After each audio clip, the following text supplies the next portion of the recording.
Hey, there's Scott Watson. He's the proprietor of the Magruder House Bed and Breakfast. He's out buying breakfast. He may be. I don't know if he's got guests. He's already bought beds. Now he's buying breakfast. Good morning, Scott. How are you? You got breakfast there? Scott Watson. So, what are you buying breakfast for guests at the Magruder House this morning? We are ingredients shopping. Only the finest at the Magruder House. Just shopping for ingredients and corn and honey. Corn and honey so far. Okay. And if you've never had corn and honey for breakfast, I'm telling you, it's an experience. That's going to make a souffle like you wouldn't believe. Tradition. So what do those ingredients go to? Actually, making a corn chowder and stocking up for the winter with honey. Good idea. Oh, yeah. Honey is a good antioxidant That's something too. We should mention. You know, the local honey is good for fighting off things. Well, we could all use a little sweetening up. So I'd like to meet some of these local honeys that fight. Some more than others. Thank you, Scott. Scott is the proprietor. Honey never goes bad. Magruder House We've Bed and learned Breakfast, and the Burr Oak Bed and Breakfast right next door to it. Is that what they're calling the other one now? The Burr Oak, yeah. They got a big Burr Oak tree in the front yard. Oh. So they get go with it, you know. Yeah, I was thinking of cemetery, but that's okay. Oh, yeah. That wouldn't work. That would not be good. Is that the Burr Oak? Yeah. Yeah, I think they went with the Burr Oak name before that deal happened. Yeah, that's too bad. Because it's a real nice bread and breakfast. It's like a bed and breakfast street over there. Yeah. Yeah, got three of them all lined up. There's the cheese guy. The cheese guy just pulled in, and I felt real bad for the cheese guy. He'd been in the hospital a little while. Oh, really? Yeah, he got hit in the head with a big metal object. Not a cheese. No. That would have been a better story. Yeah, no, it's a good story as it is. Yeah. He was in the hospital overnight on Thursday, got out Friday, showed up to the farmer's market Saturday morning. This is last week. But cheese guy, he's much better now. Hitting the head in Chicago. It was a peaceful guy. But every once in a while, you don't want to cross a cheese guy. No, well, I had my own cheese guy coming through town. You had it? What? I had Jay coming through town. So he's a cheese guy. He brought me cheese. He's from Wisconsin? Yeah, he's originally from Brillion, Wisconsin. Well, he's born in Sheboygan, but he's from Brillion. And that's a friend of yours that nobody listening to the radio this morning will know. They don't care about Jay. He'd never talk on the radio either, but he does bring cheese down. He brought some 5-year-old cheddar. And I told my wife, I said, "You're not going to like it." And she said, "Why do you always say that? Why do you always tell me stuff like that? You don't know if I'm going to like it or not." And a few minutes later, I hear, "I don't like it." Is this too sharp? Yeah, it's too sharp. Yeah, too much zing to it. Yeah, there's something about that in one of our dramas today. Okay. About zing and cheese. Speaking of our dramas, what are the dramas today? We have a Cops and we have As the Clod Turns. Okay. Those will go over well. I haven't seen Carl yet. Second half of the program. Carl will hope to be here for a little while. He's got to be in Coal City today. Oh. Coal City, the Pumpkin Festival today. So if you notice the voice missing on the radio, the voice that sounds a lot like ours. We kind of all have kind of similar sounds. And yeah.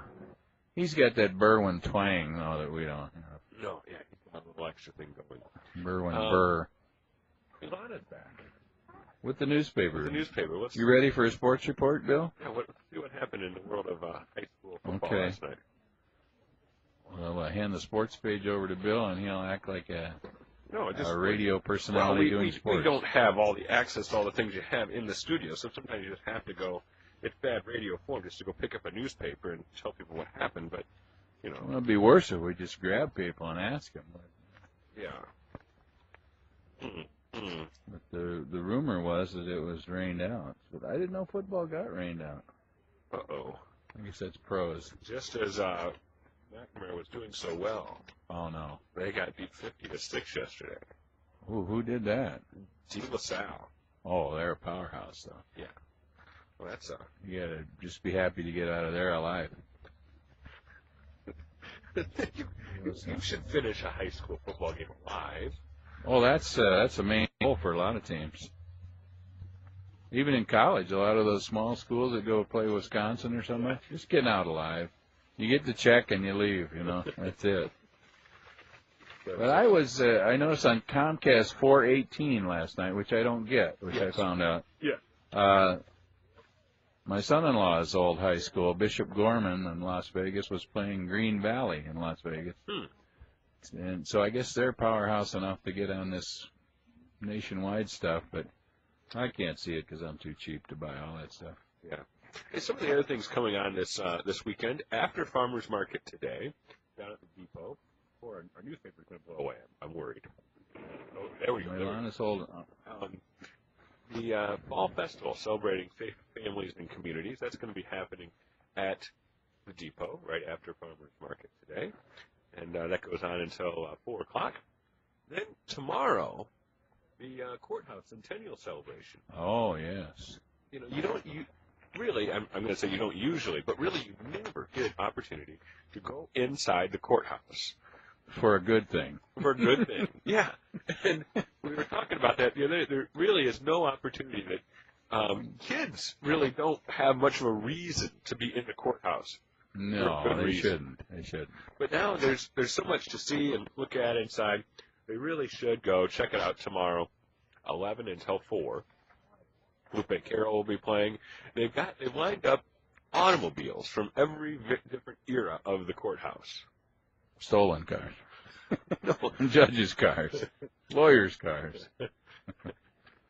Automobiles from every decade. From every decade. That's great. Yeah. Kids need to see that.